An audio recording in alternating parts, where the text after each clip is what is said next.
My family locked me out of my own beach house. What happened next shocked everyone. My family locked me out of my own beach house. And what happened next shocked everyone, including me. If you've ever wondered how quickly family can turn into strangers, stay with me, because what happened after they locked me out changed every relationship in my life forever. I promise you, you will never guess how this one ends. But I'm not going to tell you yet. I need you to understand how we got there first. My key wouldn't turn. My suitcase was still sitting on the porch, right where I'd set it down after driving for hours from Charleston. Inside the house, I could hear my grandchildren laughing. Nobody answered the door. My own daughter looked through the window at me, standing there in the July heat, with sweat on my collar and my late husband's old fishing hat on my head. And then, she walked away. I still remember the sound of that lock. A small click. Nothing dramatic. Just a click. And suddenly I was standing outside a house I had paid for, on land my husband had picked out himself, holding a suitcase like some kind of stranger who'd wandered up from the beach. That was the exact moment I realized I no longer belonged inside the house I built. But that wasn't even the worst thing waiting for me. Not by a long shot. My name is Eleanor Whitfield. Everybody calls me Ellie. I'm 69 years old and, until 3 years ago, I had a husband named Frank who could fix anything with duct tape and a prayer, and who used to say that the ocean was the only thing on this earth that never lied to you. Frank was a contractor for 38 years. Steady hands. Steady heart. We built our life in Charleston, South Carolina, brick by brick, paycheck by paycheck, and somewhere along the way, we built a dream too. That dream had a name. We called it the Blue Heron. It's a modest 3-bedroom house on Isle of Palms, just a short drive from Charleston, with a wraparound porch and a view of the Atlantic that Frank used to say was worth more than any bank account. We bought that lot back in 1994 when nobody wanted beachfront property that wasn't already built on. Frank drew the house plans himself on a yellow legal pad at our kitchen table. I still have that pad in a drawer somewhere. We didn't build it to impress anybody. We built it so our children and eventually our grandchildren would have somewhere to run barefoot every summer. Somewhere that smelled like salt and sunscreen and Frank's coffee in the mornings. For 20-some years, that's exactly what it was. My daughter Denise grew up in that house every summer of her childhood. Learned to swim off that beach. She had her 16th birthday on that porch with 50 of her friends and way too much cake. She met her husband, Mark, at a bonfire 2 houses down. When Frank walked her down the aisle, it was on that same stretch of sand, with her wedding dress hem soaked through with salt water by the time the ceremony ended. I remember one particular August, back when Sophie was maybe 7 and Jack was still in diapers, when a tropical storm rolled through and knocked the power out for 2 days straight. Frank pulled every candle we owned out of the hall closet, and we all sat on the porch under blankets eating cold sandwiches, listening to the wind pull at the shutters he'd installed himself the summer before. Sophie asked if the house was going to blow away. Frank told her that house wasn't going anywhere, because he'd built it to last through anything, the same way he'd built our marriage. I've never forgotten that. So you understand, this wasn't just a house. This was our family's whole heart poured into wood and glass and sand. Frank passed 3 years ago. Heart attack, sudden, on a Tuesday morning while he was watering his tomato plants. I won't dwell on that, because that's not really what this story is about, but I want you to understand something. After Frank died, that beach house became the one place where I still felt like myself, where I still felt like his wife, and not just his widow. I want you to hold on to that feeling, because it matters for what comes later. For the first 2 summers after Frank passed, everything seemed fine. Denise and Mark would come stay with the kids, Sophie and Jack, for 2 or 3 weeks in the summer, and I'd come stay for a week or 2 myself, sometimes overlapping with them, sometimes not. It felt, for a while, like the house was still doing exactly what Frank had built it to do, holding us together. I should have paid closer attention to the small things. I think most people say that, looking back, but at the time, small things just look like small things. It started with the furniture.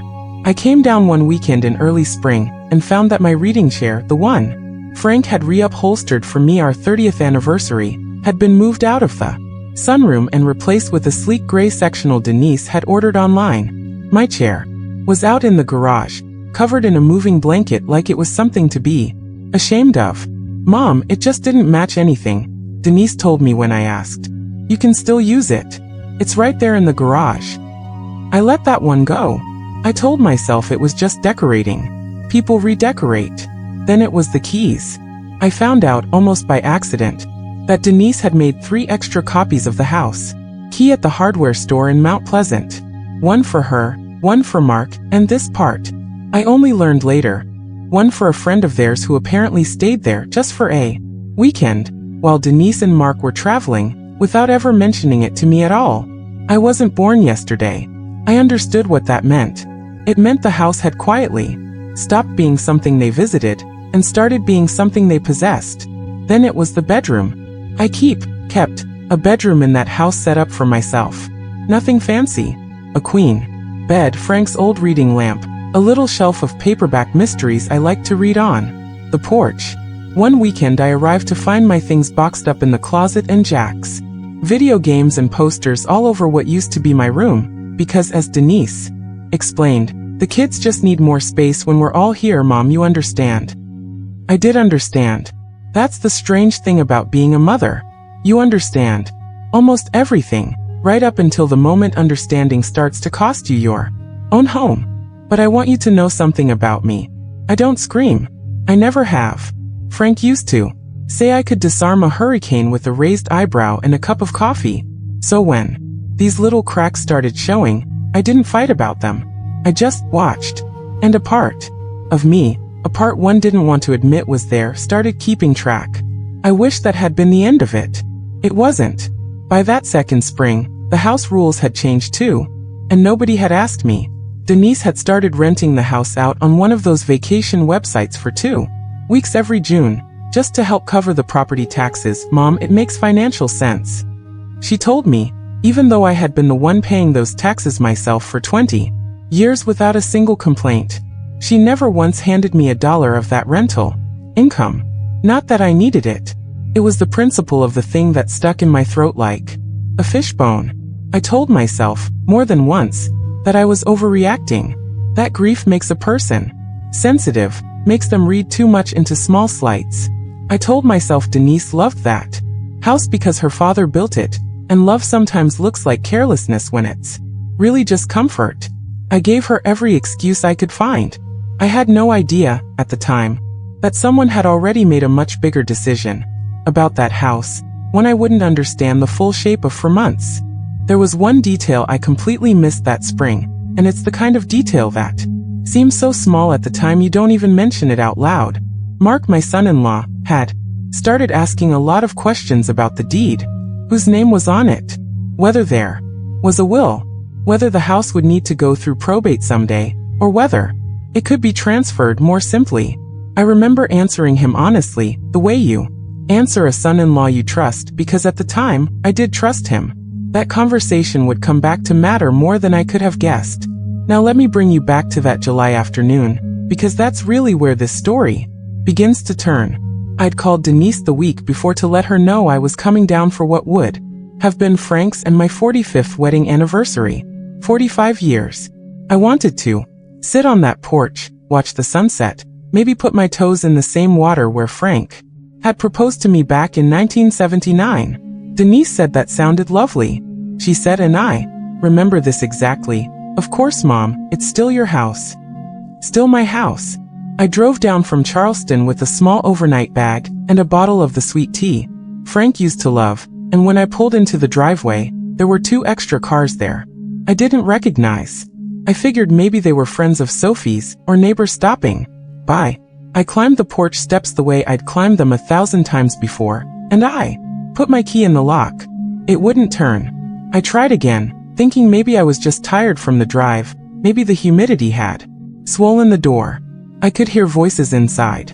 Laughter. Jack's voice, high and delighted, the way kids sound when they're doing cannonballs into a pool. I knocked. Nothing.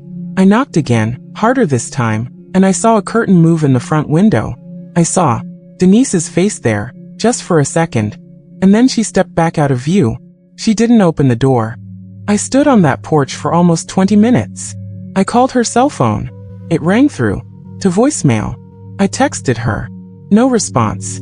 Finally, a car I now recognized as Mark's brothers pulled out of the driveway with all of them inside it, Denise in the front seat, staring straight ahead, not even glancing my way as they drove past me standing there with my suitcase and my bottle of sweet tea. That was the last straw, I thought. I really believed, standing on that porch, that I had already reached the bottom of how badly this could hurt. I want to tell you I was wrong about that too, because what I found out over the next few weeks made that locked door look like the easy part.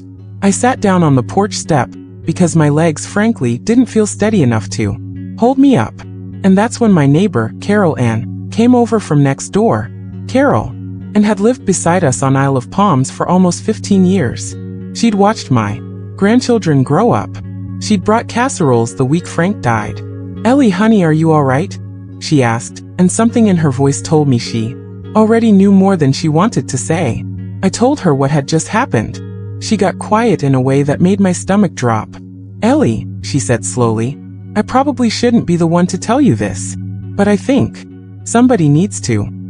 I sat with her on my own front steps, locked out of my own house, and she told me that over the past several months, she'd seen a real estate agent's car in our driveway on at least 3 separate occasions.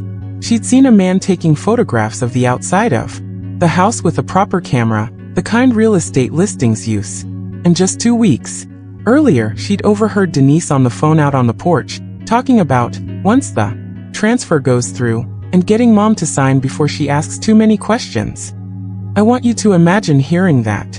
Sitting on the steps of the house your husband built with his own 2 hands, hearing your neighbor tell you that your daughter has been showing it to buyers. I didn't cry. Not right there.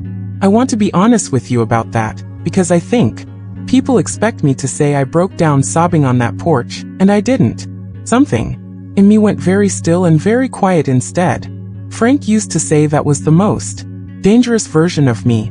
Not when I was loud. When I got quiet. I think that's when I stopped being just hurt and started paying very close attention. But I still didn't have the whole picture. Not yet. What Carolyn told me that afternoon was only the beginning of what I'd end up learning. I checked into a little motel on the mainland that night, the kind with a pool shaped like a kidney bean and a lobby that smelled like coffee and chlorine. I didn't sleep much. I sat up going over every conversation I'd had with Denise and Mark over the last year, turning them over in my mind like stones on a beach, looking for the ones with something sharp underneath.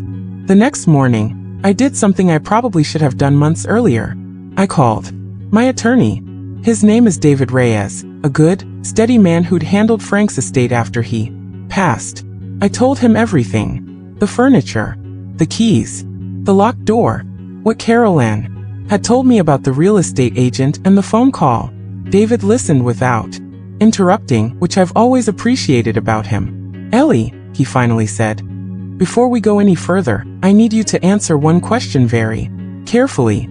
Whose name is on the deed to that house? And here is the thing I want you to understand, because it matters enormously to everything that happens after this.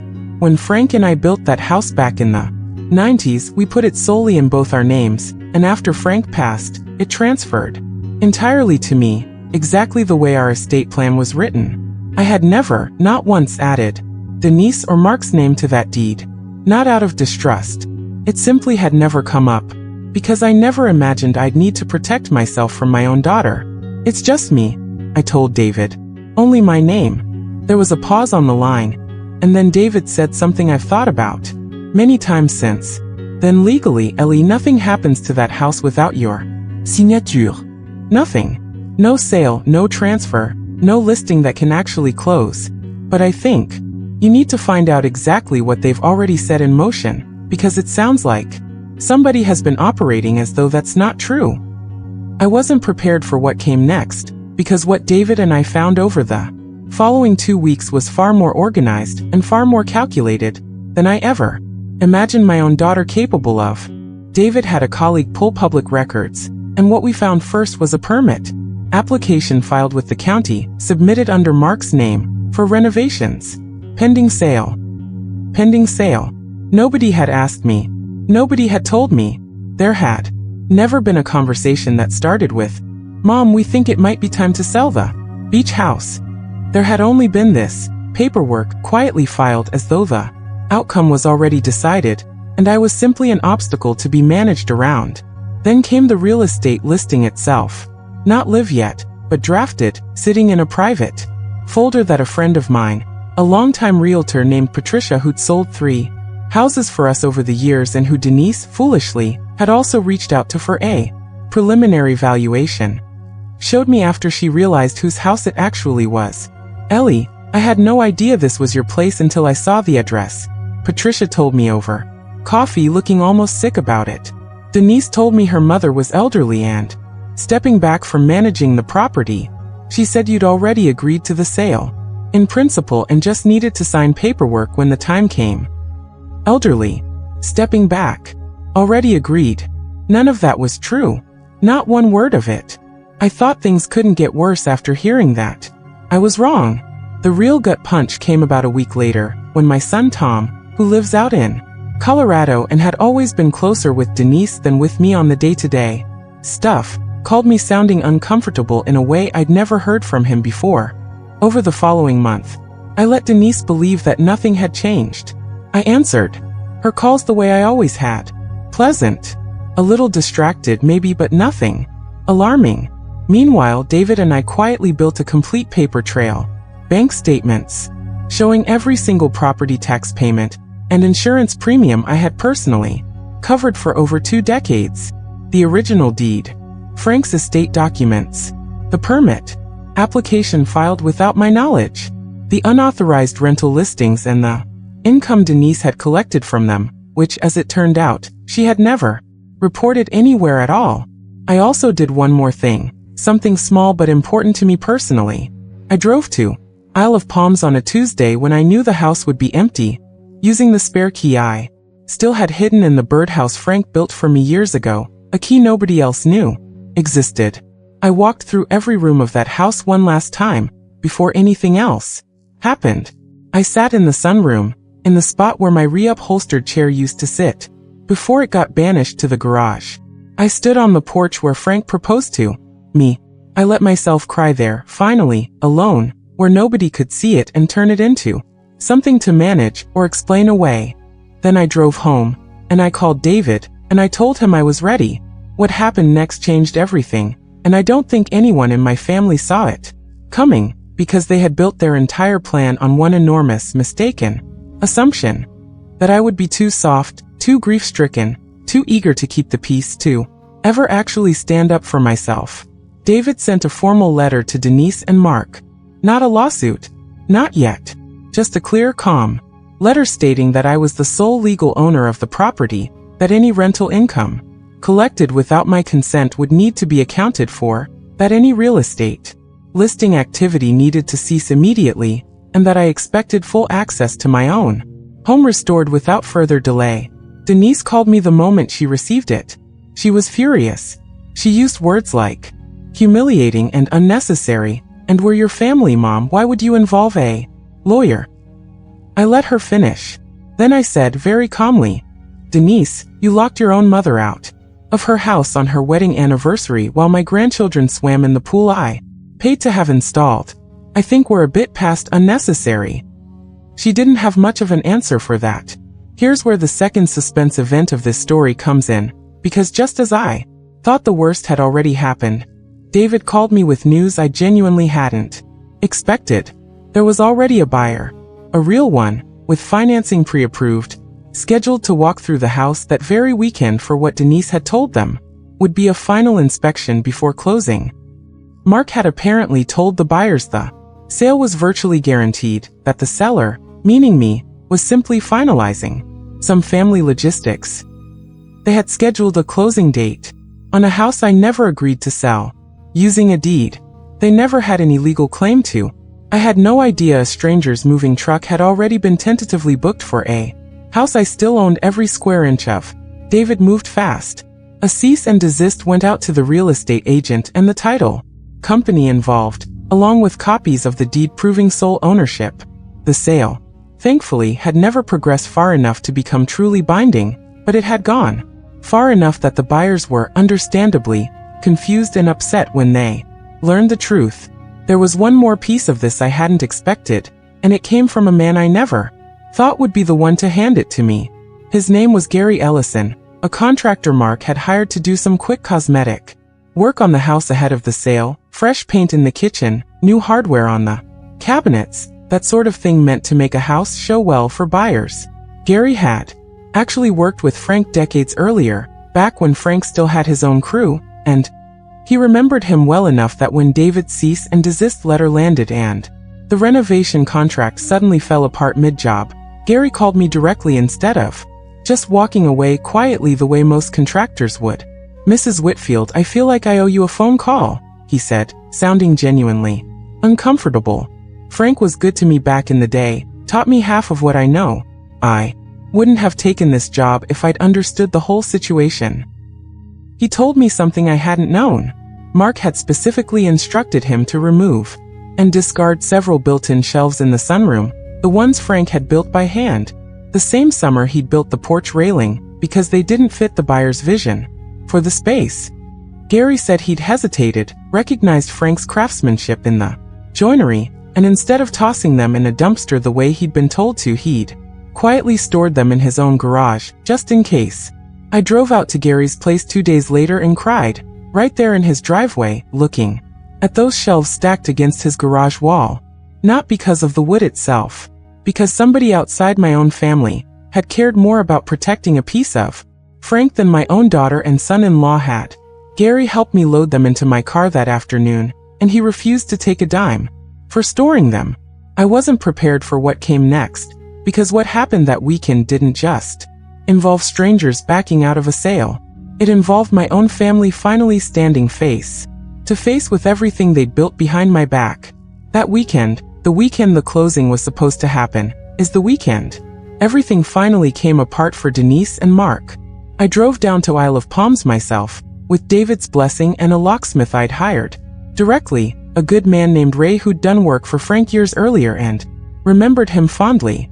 I had the locks changed legally, as the documented sole owner of the property, on a Saturday morning while Denise and Mark were, as it turned out, at the house getting it staged for the buyer's final walkthrough. I want you to picture this moment, because I certainly will never forget it. I stood on my own porch, in the same spot where I'd been locked out weeks earlier, and I watched Denise's car pull into the driveway with Mark beside her and a real estate agent's car right behind them, arriving for a closing that was never going to happen. Denise got out of the car first. She saw me standing there. She saw the new lock gleaming on the door. She saw Ray packing up his tools in the driveway. "Mom, what is going on?" she said, and for the first time in longer than I could remember, she actually sounded afraid. "I think you know exactly what's going on, Denise," I said. My voice didn't shake. "I want that noted, because for a long time I worried it might, when this moment finally came. It didn't. This is my house. It has always been my house. And it is not for sale." The real estate agent, to her credit, apologized profusely and left almost immediately, once she understood the situation.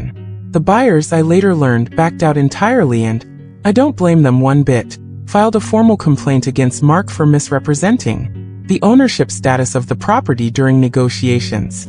Mark tried to argue with me right there in the driveway, something about family, assets, and eventual inheritance anyway, and I simply held up the folder David had prepared. Date, tax records, bank statements, the permit application filed without my knowledge, the group chat screenshots Tom had sent me, printed out, every ugly joke about how I'd get over it, laid out in black and white. Mark went quiet. Denise started crying. I want to be honest, this next part is the one people find hardest to believe, but it's true. I didn't feel triumphant standing there. I didn't feel like I'd won some great battle. Mostly, I just felt tired and sad, in a way that went all the way down to my bones. Here comes the part of the story I think you've all really been waiting for, the part where everything finally settles, one way or another. Denise did not get removed by police, though I want to tell you honestly there was a tense hour that afternoon where it genuinely could have gone that direction, given how upset Mark got when he realized the sale had truly, completely collapsed. Ray the locksmith, bless him, quietly mentioned that he had my late husband's old number 4. The Isle of Palms police non-emergency line saved from years back, and just having that mentioned out loud was enough to calm things down considerably. Nobody wanted that. Least of all me. Instead, what happened was quieter, and in its own way harder. I told Denise and Mark that they were welcome to gather Sophie and Jack's remaining belongings from the house, but that effective immediately, they no longer had keys, no longer had rental authority, and no longer had any claim, implied or otherwise, to that property. I told them the house would remain mine, fully and completely, for as long as I chose to keep it. I told them I loved my grandchildren fiercely, and that nothing about this changed my relationship with Sophie and Jack. But I told Denise directly that what she and Mark had done wasn't a misunderstanding. It was a choice. A series of them actually made over almost a year, each one small enough to excuse until you added them all together and saw the whole shape of it. She didn't argue. I think by that point, there wasn't much left to argue. It took about 3 months before Denise really reached out again, not with excuses, but with something closer to honesty. She showed up at my place in Charleston on a Sunday afternoon, alone without Mark, and asked if she could sit on my porch, my other porch, the small one outside my regular house, and talk. I don't have an excuse, Mom, she said. That's how she started. Not I'm sorry, but just, I don't have an excuse. She told me that after Frank died, some part of her had started thinking of that house as something she was owed, rather than something that had been given to her freely out of love for 25 summers. She told me Mark had pushed the sale idea hard, that they'd been struggling more than she'd let on financially, and that instead of coming to me honestly, they'd convinced themselves it would be easier to just quietly take what they'd decided was already theirs. I locked you out of your own house, she said, and her voice broke on that sentence in a way that told me she'd been carrying it heavier than I think I realized. I saw you standing there, and I walked away from the window instead of opening the door. I think about that every single day. I forgave her. I want to be very clear about that, because I know some people watching this might expect a colder ending, some permanent, dramatic cutting off. That's not who I am, and honestly, it's not what Frank would have wanted either. I forgave my daughter because holding on to that kind of anger forever isn't strength, it's just a different kind of prison, and I'd already spent enough time locked outside of something. But forgiving her did not mean reversing my decision. I sold the Blue Heron about 8 months later, on my own terms, to a lovely retired couple from Ohio who cried actual tears when they saw the sunroom, the same way I once had. And with part of that money, I bought a much smaller place, just 1 bedroom, a little cottage close to Folly Beach, nothing fancy, nothing built for a big family to gather in every summer. Just enough house for me, my books, Frank's old reading lamp, and a porch just wide enough for 1 rocking chair, and some days, a guest. Denise visits now. Just her, usually, sometimes with the kids, always by invitation, always with her own key firmly, deliberately, still in her own purse and not mine to hand over. Our relationship isn't what it was before all this happened. I won't pretend otherwise for the sake of a tidy ending. It's different now. More honest in some ways, because we've both had to say things out loud that we used to just assume about each other. Mark and I are civil, nothing more, and I've made a kind of peace with that too. Some bridges get rebuilt plank by plank. Others just get replaced with something smaller and sturdier, built for 1 or 2 people to cross at a time instead of a whole crowd. Ava stopped expecting every relationship in my life to look the way it used to before Frank died. Grief changes the shape of a family whether we ask it to or not, and I think, in our case, it simply revealed shapes that had already been shifting quietly underneath the surface for longer than I wanted to admit. Sophie is 16 now, and she came to stay with me at the Folly Beach cottage for a week last summer, just the 2 of us. We put Frank's old reading lamp on the little side table by the window, and one night she asked me, very seriously, whether I was still mad at her mom. I told her the truth.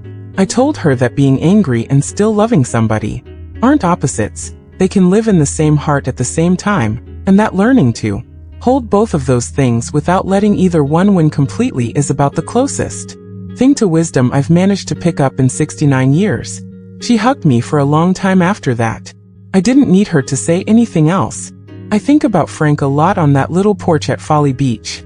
I think about the yellow legal pad where he sketched out the blue heron all those years ago, and about how he used to say the ocean never lied to you. I think he'd say the same thing about people if you watch closely enough and long enough, and stop making excuses for what you don't want to see. If there's one thing I hope you take from my story, it's this. Love is freely given.